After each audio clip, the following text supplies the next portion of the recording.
Hi, ഞാൻ അൻഫാസ് അഹമ്മദ്. എല്ലാവർക്കും പുതിയൊരു ക്ലാസ്സിലേക്ക് സ്വാഗതം. അപ്പോൾ ഇന്നത്തെ ക്ലാസ്സിൽ നമ്മൾ ഡിസ്കസ് ചെയ്യാൻ പോകുന്നത് വളരെ പ്രധാനപ്പെട്ട ഒരു ടോപ്പിക് ആയിട്ടുള്ള ജ്ഞാനപീഠം. അതിൽ തന്നെ ഏറ്റവും പ്രധാനമായി നമ്മൾ പഠിച്ചിരിക്കേണ്ട ജ്ഞാനപീഠം ലഭിച്ച മലയാളികളെ കുറിച്ചാണ് നമ്മൾ ഇന്നത്തെ ക്ലാസ്സിൽ ഡിസ്കസ് ചെയ്യാൻ പോകുന്നത്. ഡിസ്കസ് ചെയ്യല്ല, ഞാൻ ഒരു ഉറപ്പ് തരാം, ഇന്നത്തെ ക്ലാസ് നിങ്ങൾ കഴിയുമ്പോൾ നിങ്ങൾക്ക് എങ്ങനെ ഇനി ചോദ്യം വന്നാലും ജ്ഞാനപീഠം തെറ്റില്ല.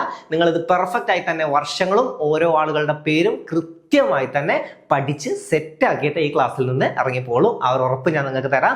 അപ്പോൾ അധികം ഒന്നും പറയാതെ നമുക്ക് നേരെ നമ്മുടെ ക്ലാസ്സിലേക്ക് കിടക്കാം. ക്ലാസ്സിലേക്ക് കിടക്കുന്നതിന് മുമ്പ് നമ്മുടെ ബാച്ചിന്റെ ഡീറ്റെയിൽസ് ഒക്കെ അറിയാൻ താല്പര്യം ഉണ്ടെങ്കിൽ താഴെ കൊടുത്തിരിക്കുന്ന നമ്പറിൽ മെസ്സേജ് അയച്ച് എത്രയും പെട്ടെന്ന് തന്നെ ചോദിച്ചറിയാം. പിന്നെ അതുപോലെ തന്നെ SCRTയുടെ കോഴ്സ് പലരും റിക്വസ്റ്റ് ചെയ്യുന്നതാണ്. അപ്പോൾ അതിന് വേണ്ടിയിട്ട് SCRT മൊത്തം ഒന്ന് കൂട്ടി തന്ന് ഇത്രയും കാര്യങ്ങൾ നിങ്ങൾ പഠിച്ചിരിക്കണം എന്ന് പറയുന്നതിന് പകരം SCRTയിൽ നിന്നും ഏറ്റവും പ്രധാനപ്പെട്ട പോയിന്റ്സ് മാത്രം സെലക്ട് ചെയ്ത് നിങ്ങൾക്ക് എത്തിച്ചു തരുന്നതിന് വേണ്ടിയിട്ട് SCRT ബൂസ്റ്റർ എന്നൊരു കോഴ്സ് നമ്മൾ സ്റ്റാർട്ട് ചെയ്യാൻ നിൽക്കുന്നുണ്ട്. അപ്പോൾ സ്റ്റാർട്ട് ചെയ്തിട്ടില്ല, അതിന്റെ ഡീറ്റെയിൽസ് നമ്മൾ ടെലഗ്രാമിലാണ് അറിയിക്കുക. ടെലഗ്രാമിലും അതുപോലെ തന്നെ യൂട്യൂബിലൊക്കെ ഇടും. അപ്പോൾ ടെലഗ്രാം ചാനൽ ജോയിൻ ചെയ്യാത്ത ആരെങ്കിലും ഉണ്ടെങ്കിൽ നമ്മുടെ ഡിസ്ക്രിപ്ഷൻ ഒന്ന് ചെക്ക് ചെയ്യുക. അവിടെ പോയി കഴിഞ്ഞാൽ നിങ്ങൾക്ക് ടെലഗ്രാം ചാനലിലെ ലിങ്ക് കിട്ടും. അപ്പോൾ ടെലഗ്രാം ചാനൽ ജോയിൻ ചെയ്യുക. അവിടെ നമ്മൾ കോഴ്സിന്റെ ഡീറ്റെയിൽസ് അറിയിക്കും. അപ്പോൾ കോഴ്സ് സ്റ്റാർട്ട് ചെയ്യുമ്പോൾ അറിയിക്കും. ആദ്യം ജോയിൻ ചെയ്യുന്ന ആളുകൾക്ക് എന്തായാലും നിങ്ങൾക്ക് ഓഫർ ഉണ്ടാവും. അപ്പോൾ ഓഫർ അറിയാൻ വേണ്ടി എത്രയും പെട്ടെന്ന് തന്നെ ജോയിൻ ആവാൻ വേണ്ടിയിട്ട് ടെലഗ്രാം ചാനലിൽ ഇപ്പം തന്നെ ജോയിൻ ആവുക. അപ്പോൾ നമുക്ക് അധികം ഒന്നും പറയണ്ട, നമുക്ക് നേരെ നമ്മുടെ ക്ലാസ്സിലേക്ക് കിടക്കാം.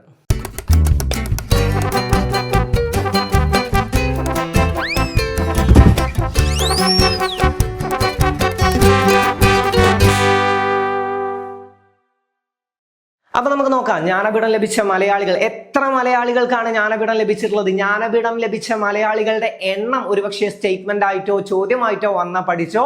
ജ്ഞാനപീഠം ലഭിച്ച മലയാളികളുടെ എണ്ണം 6 ആണ്. 6 മലയാളികൾക്കാണ് ജ്ഞാനപീഠം ലഭിച്ചിട്ടുള്ളത്. എത്ര മലയാളികൾക്കാണ്? 6 മലയാളികൾക്കാണ്. ഇനി അവരുടെ ഓരോരുത്തരുടെയും വർഷം ഒന്ന് ഞാൻ ഓരോന്നായിട്ട് ഓർഡറിൽ ഓരോ സ്ലൈഡുകളായിട്ട് കാണിച്ചു തരാം. ശേഷം നമ്മൾ ഒറ്റ സ്ലൈഡിൽ ഇരുന്നിട്ട് ഫുൾ കാര്യങ്ങൾ പഠിക്കാം. ഓക്കെ, സ്ലൈഡുകൾ ജസ്റ്റ് നിങ്ങൾക്ക് കാണിക്കാൻ വേണ്ടി കൊടുത്തതാണ്.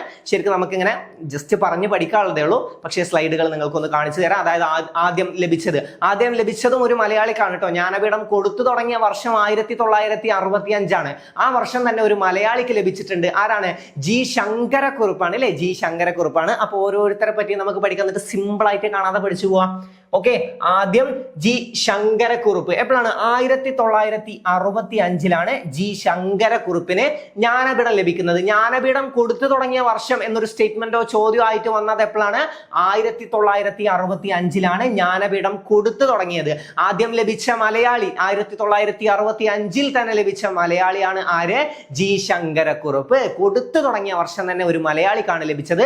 അദ്ദേഹത്തിന്റെ പേരാണ് ജി ശങ്കരക്കുറുപ്പ്. ജി ശങ്കരക്കുറുപ്പ് ഏത് കൃതിക്കാണ്? ഓടക്കുഴൽ എന്ന കൃതിക്കാണ് ലഭിച്ചത്. ഓടക്കുഴൽ എന്ന കൃതിക്കാണ് ജി ശങ്കരക്കുറുപ്പിന് ജ്ഞാനപീഠം ലഭിച്ചത്. അപ്പൊ ജി ശങ്കരക്കുറുപ്പിന് ജ്ഞാനപീഠം ലഭിച്ച കൃതി ഏതെന്ന് ചോദ്യം വന്നത് ഏതാണ്? ഓടക്കുഴലാണ് കേട്ടോ. ഓടക്കുഴൽ എന്ന കൃതിക്ക് 1965 ആദ്യമായി ഒരാൾക്ക്, ഒരു മലയാളിക്ക്, അല്ലെങ്കിൽ ആദ്യമായിട്ട് എന്ന് പറയാൻ, അങ്ങനെ പറഞ്ഞാലും ശരിയാണ്. ഞാൻ പറഞ്ഞു 1965 എന്ത് ജ്ഞാനപീഠം കൊടുത്തു തുടങ്ങിയത്. അപ്പൊ ആദ്യം തന്നെ ഒരു മലയാളിക്ക് ലഭിച്ചിട്ടുണ്ട്. ആരാണ്? ജി ശങ്കരക്കുറുപ്പാണ്. ക്ലിയർ അല്ലേ? അപ്പൊ 1965 ജി ശങ്കരക്കുറുപ്പിന് ആദ്യമായി ജ്ഞാനപീഠം ലഭിച്ചു. അപ്പൊ ആദ്യം ലഭിച്ച മലയാളി എന്നൊരു ചോദ്യം വരികയാണെങ്കിലും ആദ്യം ലഭിച്ചതെന്ന് ചോദ്യം വന്നാലും ആരാണ്? ജി ശങ്കരക്കുറുപ്പാണ്. അടുത്തത് SK പൊറ്റക്കാട്. എപ്പോഴാണ്? 1980 ഏതിനാണ്? ഒരു ദേശത്തിന്റെ കഥ. ഒരു ദേശത്തിന്റെ കഥക്ക് 1980 SK പൊറ്റക്കാടിന് ലഭിച്ചത്. ഓക്കെ, ആദ്യം ജസ്റ്റ് നിങ്ങൾക്ക് ഇതൊക്കെ ഒന്ന് പറഞ്ഞു തരാം. ശേഷം ഞാൻ ഫുള്ള് റിപ്പീറ്റ് ചെയ്ത് നമുക്ക് പഠിച്ച് സെറ്റ് ആക്കിയിട്ട് പോകും കേട്ടോ. ഓക്കെ, അപ്പൊ 1980 രണ്ടാമതായി ഒരാൾക്ക് ലഭിച്ചത്. അതാരാണ്? SK പൊറ്റക്കാടാണ്. അടുത്തത് 84 തകഴിക്കാണ്. അത് സമഗ്ര സംഭാവന. തകഴി മുതൽ അങ്ങോട്ട് നമുക്ക് ജ്ഞാനപീഠം കൊടുക്കുന്നത് സമഗ്ര സംഭാവനക്കാണ്. അപ്പൊ 1984 തകഴി. പിന്നെ അടുത്തത് 95 MT. പിന്നെ 2007 ONV. പിന്നെ 2019 അക്കിത്തം. ഓക്കെ, ഇത്രയും കാര്യങ്ങളാണ് നമുക്ക് പഠിക്കാനുള്ളത്. അവസാനമായിട്ട് ജ്ഞാനപീഠം ലഭിച്ച മലയാളി ആര് എന്നൊരു ചോദ്യം വന്നാൽ അത് അക്കിത്തമാണ് കേട്ടോ. ഓക്കെ, അക്കിത്തം അച്യുതൻ നമ്പൂതിരിക്കാണ് അവസാനമായി ജ്ഞാനപീഠം ലഭിച്ചത്. അപ്പൊ അവസാനം ലഭിച്ചത് ആർക്കാണ്? 2019 അക്കിത്തത്തിനാണ് ലഭിച്ചത്. ഇനി നമുക്ക് പഠിക്കണ്ടേ? ഓക്കെ, നമുക്ക് നോക്കാം. ഞാൻ പറഞ്ഞു ആദ്യം ലഭിച്ചത് ആർക്കാണ്? 1965. ഈ പേജ് വേണ്ട, നിങ്ങൾ ഫുൾ അക്കിത്തം ആൻസർ ചെയ്യും. ഓക്കെ, ഇവിടെ പഠിക്കാം.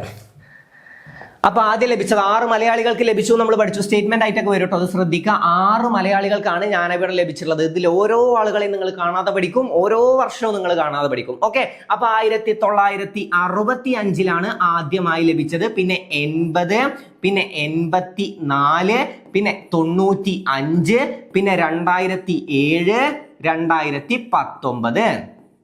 ഓക്കെ അല്ലേ? ഇതില് 1965 ആദ്യമായി ജ്ഞാനപീഠം ലഭിച്ചത് നമ്മൾ പഠിച്ചു അല്ലെ. 1965 ആദ്യം ജ്ഞാനപീഠം ലഭിച്ചത് ആർക്കാ? ജി ശങ്കരക്കുറുപ്പ്. അപ്പൊ ജി ശങ്കരക്കുറുപ്പ് 1965 ഏത് കൃതിക്കാണ്? ഓടക്കുഴൽ എന്ന കൃതിക്കാണ്. രണ്ടാളുകളുടെയും കൃതികൾ പഠിക്കണം കേട്ടോ. ഓടക്കുഴൽ എന്ന കൃതിയും ഒരു ദേശത്തിന്റെ കഥ എസ് കെ പൊറ്റക്കാട് അല്ലെ. 80 എസ് കെ പൊറ്റക്കാടിന് ലഭിച്ചത് അല്ലെ. 80 S K Pottekkatt. 65 G Sankara Kurup Odakkuzhal എന്ന കൃതി. 80 എസ് കെ പൊറ്റക്കാട് ഒരു ദേശത്തിന്റെ കഥ. ഒരു ദേശത്തിന്റെ കഥ. അവിടെ വേറൊന്നുണ്ട് കേട്ടെ, നോവലിനായിട്ട് ആദ്യമായിട്ട്, അതായത് ആദ്യമായി ഒരു നോവലിന് ജ്ഞാനപീഠം ലഭിച്ചത് ആർക്കാന്ന് ചോദിച്ചാൽ അത് എസ് കെ പൊറ്റക്കാടനാണ് കേട്ടോ. ആദ്യമായി ഒരു നോവലിന് ജ്ഞാനപീഠം ലഭിച്ചത് ആർക്കാന്ന് ചോദിച്ചാൽ ആർക്കാണ്? 80 എസ് കെ പൊറ്റക്കാടാണ്. അപ്പൊ 65 ആരാണ്? എന്റെ കൂടെ റിപ്പീറ്റ് ചെയ്യണം കേട്ടോ, അല്ലാതെ നിങ്ങൾ ജസ്റ്റ് കേട്ടത് കൊണ്ട് മാത്രം പഠിക്കില്ല. ഞാൻ പറയുമ്പോൾ മനസ്സിലായാലും ഒന്ന് റിപ്പീറ്റ് ചെയ്യുക. ഓക്കെ, മനസ്സിൽ റിപ്പീറ്റ് ചെയ്താൽ മതി, നിങ്ങൾ സൗണ്ട് ഒന്നും എടുക്കണ്ട, മനസ്സിൽ റിപ്പീറ്റ് ചെയ്താൽ മതി. പക്ഷെ ഞാൻ അവിടെ ഉണ്ട് തന്നെ വിചാരിച്ച് എന്റെ കൂടെ റിപ്പീറ്റ് ചെയ്ത് വരാം. ഓക്കെ, അപ്പൊ 65 ആർക്കാണ്? ജി ശങ്കരക്കുറുപ്പ്. ഏത് കൃതിക്കാണ്? ഓടക്കുഴൽ എന്ന കൃതിക്കാണ്. 80 ആർക്കാണ്? S K Pottekkatt. ഏത് കൃതിക്കാണ്? ഒരു ദേശത്തിന്റെ കഥയാണ് അല്ലെ. ഒരു ദേശത്തിന്റെ കഥ. അവിടെ ചോദ്യം വരാറുണ്ട്, ഏതാണ് ആ ദേശം? ഒരു ദേശത്തിന്റെ കഥയിലെ ദേശം ഏതാന്ന് ചോദിച്ചാൽ അതിരാണിപ്പാടാണ് കേട്ടോ. അതിരാണിപ്പാടം.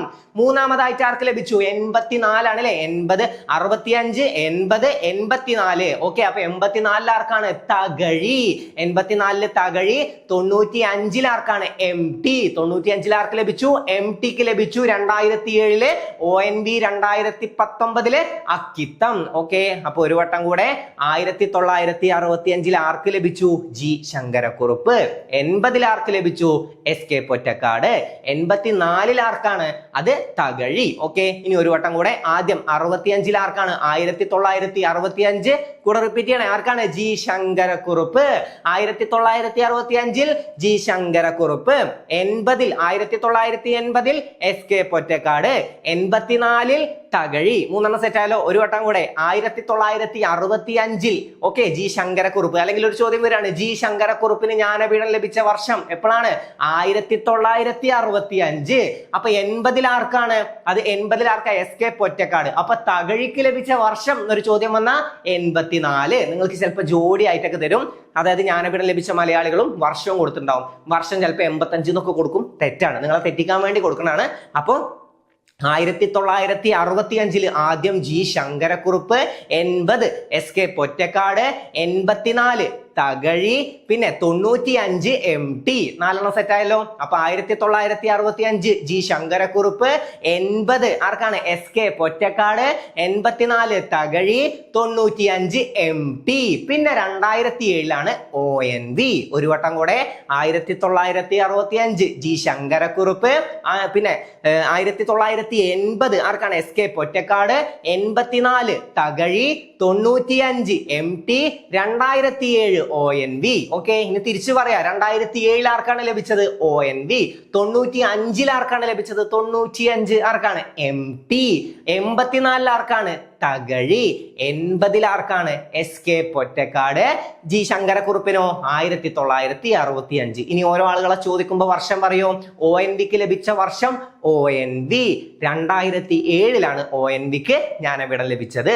2019 അവസാനം ലഭിച്ചത് അക്കിത്താണ്, നമ്മൾ പറഞ്ഞിട്ടില്ല, അതുകൂടെ പഠിക്കുക.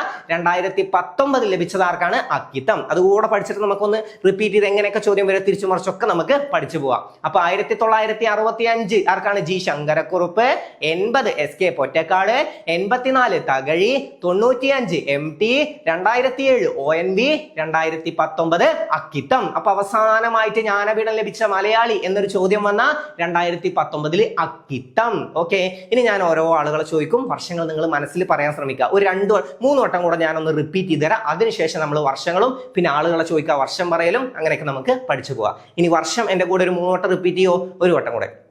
1965 G Sankara Kurup, 80 SK Pottekkatt, 84 Thakazhi, 95 MT, 2007 ONV, 2019 Akkitham. Okay, ഇനി തിരിച്ചങ്ങോട്ട് പോവുക, പിന്നെ അവിടുന്ന് ഒന്നുകൂടെ അങ്ങോട്ട് വരാം. 2019 Akkitham, 2019 Akkitham, 2007 ONV, 2007 ONV, 95 1995 MT, 95 MT, 84 Thakazhi, 84 ആർക്കാണ്? തകഴി, 80 SK പൊറ്റക്കാട്, 80 SK പൊറ്റക്കാട്, 65 ആർക്കാണ്? 1965 ആദ്യം ലഭിച്ചത് ജി ശങ്കരക്കുറുപ്പ്. ഇനി ഒരു വട്ടം കൂടെ അങ്ങോട്ടും കൂടെ പോവാം. 1965 ആദ്യം ലഭിച്ചത് ജി ശങ്കരക്കുറുപ്പ്. 1980 ലഭിച്ചത് ആർക്കാണ്? SK പൊറ്റക്കാട്. ഒരു ദേശത്തിന്റെ കഥ അല്ലെ, നോവലിന് ആദ്യമായി ലഭിച്ചത് SK പൊറ്റക്കാട്. 84 തകഴി, 95 MT, പിന്നെ 2007 ONV, 2019 അക്കിത്തം. ഇനി അങ്ങനെയൊക്കെ ചോദ്യങ്ങൾ തിരിച്ചു മറിച്ചൊക്കെ ചോദിച്ചു നോക്കട്ടെ. അക്കിത്തത്തിന് ജ്ഞാനപീഠം ലഭിച്ച വർഷം എപ്പോഴാണ്? അക്കിത്തം എപ്പോഴാണ്? 2019. അപ്പൊ അവസാനമായിട്ട് ജ്ഞാനപീഠം ലഭിച്ച മലയാളി ആരാണ്? അക്കിത്തം അച്യുതൻ നമ്പൂതിരിയാണ് അല്ലെ, 2019. അപ്പൊ SK പൊറ്റക്കാട് ലഭിച്ചത് എപ്പോഴാണ്? SK പൊറ്റക്കാട് എപ്പോഴാണ്? 1980 അല്ലേ കിട്ടിയില്ലേ? അപ്പൊ 1980 SK പൊറ്റക്കാട്. പഠിക്കണം, ഒരു നോവലിന് ആദ്യമായി ജ്ഞാനപീഠം നേടുന്നത് SK പൊറ്റക്കാടാണ്. ഒരു ദേശത്തിന്റെ കഥ. ഓക്കെ, തകഴിക്ക് എപ്പോഴാണ് ലഭിച്ചത്? തകഴി ആലോചിച്ച് നോക്ക്. തകഴിക്ക് ജ്ഞാനപീഠം ലഭിച്ചത് 1984. അപ്പൊ ONVക്ക് ലഭിച്ചതോ? ONV 2007. ഓക്കെ, 2007. അപ്പൊ 95 ആർക്കാണ് ലഭിച്ചതെന്ന് ചോദിച്ചാൽ MT വാസുദേവൻ നായർ. അപ്പൊ 1965 ആർക്കാണ് ആദ്യമായി ലഭിച്ചത്? ജി ശങ്കരക്കുറുപ്പ്. ഓക്കെ, ഇനി ഒരു വട്ടം കൂടെ ചോദിക്കട്ടെ. 2007 ആർക്കാണ് ജ്ഞാനപീഠം ലഭിച്ചത്? 2007 നോക്ക്. 2007 ആർക്കാണ്? ONV. 2019 ആർക്കാണ് ലഭിച്ചതെന്ന് ചോദ്യം വന്ന അക്കിത്തം. അല്ലെങ്കിൽ അക്കിത്തത്തിന് ജ്ഞാനപീഠം ലഭിച്ച വർഷം 2019. 95 ആർക്ക് ലഭിച്ചു? MT വാസുദേവൻ നായർക്ക്. അല്ലെങ്കിൽ MT വാസുദേവൻ നായർക്ക് ജ്ഞാനപീഠം ലഭിച്ചത് 1995. അപ്പൊ തകഴിക്ക് ജ്ഞാനപീഠം ലഭിച്ച വർഷം എപ്പോഴാ? 1984. അപ്പൊ SK പൊറ്റക്കാടിന് ലഭിച്ചതോ? 1980. അപ്പൊ ആദ്യമായി ജ്ഞാനപീഠം ലഭിച്ച ഒരു മല, അല്ലെങ്കിൽ ജ്ഞാനപീഠം ആദ്യമായി ലഭിച്ച വർഷം എപ്പോഴാണ്? 1965.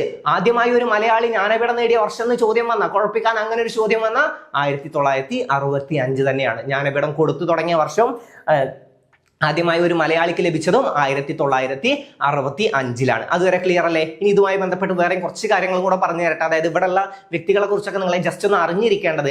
ആദ്യം ലഭിച്ചത് ജി ശങ്കരക്കുറുപ്പിനാണ് അല്ലെ. ജി ശങ്കരക്കുറുപ്പ് 1965. ഏത് കൃതിക്ക് എന്തായാലും പഠിച്ചു വെക്കണം. ഏതാണ്? ഓടക്കുഴൽ എന്ന കൃതിക്കാണ് ജി ശങ്കരക്കുറുപ്പിനെ ലഭിച്ചത്. പിന്നെ ജി ശങ്കരക്കുറുപ്പിന്റെ ഒരു ചോദ്യം എപ്പോഴും വരാറുണ്ട്. ശ്രീനാരായണ ഗുരുവിനെ രണ്ടാം ബുദ്ധൻ എന്ന് വിശേഷിപ്പിച്ചത് ആരാണ്? ജി ശങ്കരക്കുറുപ്പാണ്. പിന്നെ SK പൊറ്റക്കാട് ആദ്യമായി ഒരു നോവലിന് ജ്ഞാനപീഠം ലഭിച്ചത് SK പൊറ്റക്കാടിനാണ് അല്ലെ. SK പൊറ്റക്കാടിനാണ് ആദ്യമായിട്ട് ഒരു നോവലിന് ജ്ഞാനപീഠം ലഭിച്ചത്. പിന്നെ അതുപോലെ തന്നെ കോഴിക്കോടിന്റെ കഥാകാരൻ എന്നറിയപ്പെടുന്നത് ആരെന്ന് ചോദ്യം വരാറുണ്ട് കേട്ടോ. അത് SK പൊറ്റക്കാടാണ്. കോഴിക്കോടിന്റെ കഥാകാരൻ ആരാണ്? SK പൊറ്റക്കാട്. അദ്ദേഹത്തിന്റെ ആത്മകഥയാണ് എന്റെ വഴിയമ്പലങ്ങൾ. എന്താണ്? എന്റെ വഴിയമ്പലങ്ങൾ. ഓക്കെ, എന്റെ വഴിയമ്പലങ്ങൾ ആരുടെ ആത്മകഥയാണ്? SK പൊറ്റക്കാടിന്റെ. അദ്ദേഹം എന്താണ് അറിയപ്പെടുന്നത്? കോഴിക്കോടിന്റെ കഥാകാരൻ. അദ്ദേഹത്തിന് ജ്ഞാനപീഠം ലഭിച്ച വർഷം കിട്ടി, നിങ്ങൾ പറയാം. അദ്ദേഹത്തിന് ജ്ഞാനപീഠം ലഭിച്ച വർഷം എപ്പോഴാ? 1980. ഇനി തകഴിക്ക് ജ്ഞാനപീഠം ലഭിച്ച വർഷം എപ്പോഴാ? 1984. തകഴി മുതൽ അങ്ങോട്ട് എന്താണ്? സമഗ്ര സംഭാവനയാണ് അല്ലെ. അങ്ങനെ സമഗ്ര സംഭാവനയാണ്. ഓരോരുത്തർക്കും സമഗ്ര സംഭാവനക്കാണ് ലഭിക്കുന്നത്. അപ്പൊ തകഴി എന്താണ് അറിയപ്പെടുന്നത് ചോദ്യം വരാറുണ്ട്. തകഴി കുട്ടനാടിന്റെ കഥാകാരൻ എന്നാണ് കേട്ടോ അറിയപ്പെടുന്നത്. കുട്ടനാടിന്റെ കഥാകാരൻ തകഴി. അപ്പൊ MT എന്താണ് അറിയപ്പെടുന്നത്? നിളയുടെ കഥാകാരൻ. നിളയുടെ കഥാകാരൻ എന്നറിയപ്പെടുന്നത് MT ആണ് കേട്ടോ. നിളയുടെ കവി P കുഞ്ഞിരാമൻ നായരാണ്. നിളയുടെ കഥാകാരനാണ് ആര്? നിളയുടെ കഥാകാരൻ MT. അപ്പൊ MTക്ക് ജ്ഞാനപീഠം ലഭിച്ച വർഷം 1995. 5 2007 ONV അവസാനമായിട്ട് ജ്ഞാനപീഠം ലഭിച്ചത് ആർക്ക് എന്നൊരു ചോദ്യം വരികയാണെങ്കിൽ തീർച്ചയായിട്ടും നിങ്ങൾ അറിഞ്ഞിരിക്കണം അക്കിത്തത്തിനാണ്. നമ്മൾ പഠിച്ചു അല്ലെ, അക്കിത്തം ഏത് വർഷമാണോ? 2019 അവസാനം ഒരു ജ്ഞാനപീഠം ലഭിച്ച മലയാളിയും 2019 അവസാനമായി ഒരു ഇന്ത്യക്കാരന് നോബൽ സമ്മാനം ലഭിച്ചത് 2019 ഓക്കെ, നോബൽ സമ്മാനം നമുക്ക് ഇതുപോലെ ക്ലാസ് ചെയ്യണമെങ്കിൽ നിങ്ങൾ പറഞ്ഞാൽ മതി, നമുക്ക് ചെയ്യാം. തീർച്ചയായിട്ടും നമുക്ക് നോബൽ സമ്മാനം ലഭിച്ച ഇന്ത്യക്കാരൊക്കെ ചെയ്യാം. അപ്പൊ ഇത് സെറ്റായോ? അതായത് ജ്ഞാനപീഠം ലഭിച്ച മലയാളികൾ സെറ്റായോ? 65 ആർക്കാണ്? G Sankara Kurup, 80 SK Pottekkatt, 84 Thakazhi, 95 MT, 2007 ONV, 2019 Akkitham. ഇനി ബാക്കിലോട്ട് ഒന്നുകൂടെ വരാം. 2019 അക്കിത്തം, 2007 ONV, 95 MT, പിന്നെ 84 തകഴി, 80 SK പൊറ്റക്കാട്, 65 ജി ശങ്കരക്കുറുപ്പ്. ഇനി ഞാൻ വർഷം പറയുമ്പോൾ നിങ്ങളൊന്ന് കൂടെ പറയൂ. 65 ആർക്കാ? 65 ജി ശങ്കരക്കുറുപ്പ്, 80 അറിയാം SK പൊറ്റക്കാട്, 84 ആരാ? തകഴി, പിന്നെ 95 അറിയാം MT, പിന്നെ 2007 ONV, 2019 അവസാനമായിട്ട് ലഭിച്ചത് അക്കിത്തം. അദ്ദേഹത്തിന്റെ വരികൾ നമ്മൾ കേട്ടിട്ടുണ്ടാവും. വെളിച്ചം ദുഃഖമാണു നീ തമസ്സല്ലോ സുഖപ്രദം അല്ലേ? അത് ആരുടെ വരികളാണ്? അക്കിത്തത്തിന്റെ വരികളാണ്. പ്രശസ്തമായ വരികളാണ്, ചോദ്യം വരാറുണ്ട്. വെളിച്ചം ദുഃഖമാണു നീ തമസ്സല്ലോ സുഖപ്രദം. അപ്പൊ എല്ലാം ക്ലിയർ ആയല്ലോ? ജ്ഞാനപീഠം സെറ്റായില്ലേ? ഇത്രയേ ഉള്ളൂ ജ്ഞാനപീഠം. ഓക്കെ, അപ്പൊ നിങ്ങൾ പഠിച്ചു കഴിഞ്ഞിട്ടുണ്ട്. ജ്ഞാനപീഠം നിങ്ങളുടെ കഴിഞ്ഞു. ഓക്കെ, ജ്ഞാനപീഠം പഠിക്കാനുള്ളതൊക്കെ നിങ്ങൾ പഠിച്ചു കഴിഞ്ഞു. ക്ലിയർ അല്ലേ? ഇന്ന് പഠിച്ച ഇത്രയും കാര്യങ്ങൾ, അതായത് ജ്ഞാനപീഠം എന്ന ഭാഗത്ത് നിന്ന് നിങ്ങൾ എങ്ങനെ ചോദ്യം വന്നാലും നല്ല സിമ്പിളായിട്ട് ആൻസർ ചെയ്യുമല്ലോ. ആ ഒരു കോൺഫിഡൻസ് ഇപ്പോൾ വന്നില്ലേ? അപ്പോൾ ഇത്രയേ ഉള്ളൂ ജ്ഞാനപീഠം. ഓക്കെ, ഇതുപോലെ നമുക്ക് ഏതൊക്കെ ടോപ്പിക്സ് പഠിക്കണോ നിങ്ങൾ പറയുക, നമുക്ക് ടോപ്പിക്സ് ഓരോന്നായിട്ട് പഠിച്ചു പോവാം. നിങ്ങൾക്ക് മനസ്സിലാവുന്ന രീതിയിൽ തന്നെ നമ്മൾ പഠിച്ചു പോവാം. നമ്മൾ ഒക്കെ അറിയുന്നവരെ പോലെ ക്ലാസ് എടുത്തിട്ട്, അതായത് ഇത് ഇത്ര പഠിച്ചാൽ മതി, ഇതാണ് വർഷം എന്ന് പറഞ്ഞിട്ട് ജസ്റ്റ് പോവുകയല്ല, നിങ്ങൾ പഠിപ്പിച്ചിട്ടേ വിടും. അപ്പോൾ നിങ്ങൾ തീർച്ചയായിട്ടും ഇത് പഠിച്ചിട്ടുണ്ടാവും. ഇതുപോലെ നമുക്ക് ഓരോ ടോപ്പിക്സും സിമ്പിളായി തന്നെ പഠിച്ചു പോകാൻ പറ്റും. അപ്പം നല്ല രീതിയിൽ തന്നെ പോയി എക്സാം ഒക്കെ എഴുതുക. ഇനി ജ്ഞാനപീഠം വന്നാൽ നിങ്ങൾ എന്തായാലും ആൻസർ ചെയ്യും, ആ ഒരു കോൺഫിഡൻസ് എനിക്കുണ്ട്. ഓക്കെ, അപ്പം നല്ല രീതിയിൽ തന്നെ പഠിച്ചു കഴിഞ്ഞു. ഇങ്ങനെ ഏതൊക്കെ ടോപ്പിക്സ് എടുക്കണമെന്നുണ്ടെങ്കിൽ നിങ്ങൾ കമൻറ്റ് ചെയ്യുക. പിന്നെ ക്ലാസ് നിങ്ങൾക്ക് ഉപകാരപ്പെട്ടെങ്കിൽ തീർച്ചയായിട്ടും അറിയിക്കുക. ഉപകാരപ്പെട്ടു എന്ന് ഞാൻ വിശ്വസിക്കുന്നു. ക്ലാസ് നിങ്ങൾക്ക് ഉപകാരപ്പെട്ടു എന്ന വിശ്വാസത്തിൽ ഞാൻ നിർത്തുകയാണ്. മറ്റൊരു ക്ലാസ്സുമായി നമുക്ക് വീണ്ടും കാണാം. Thank you and all the best.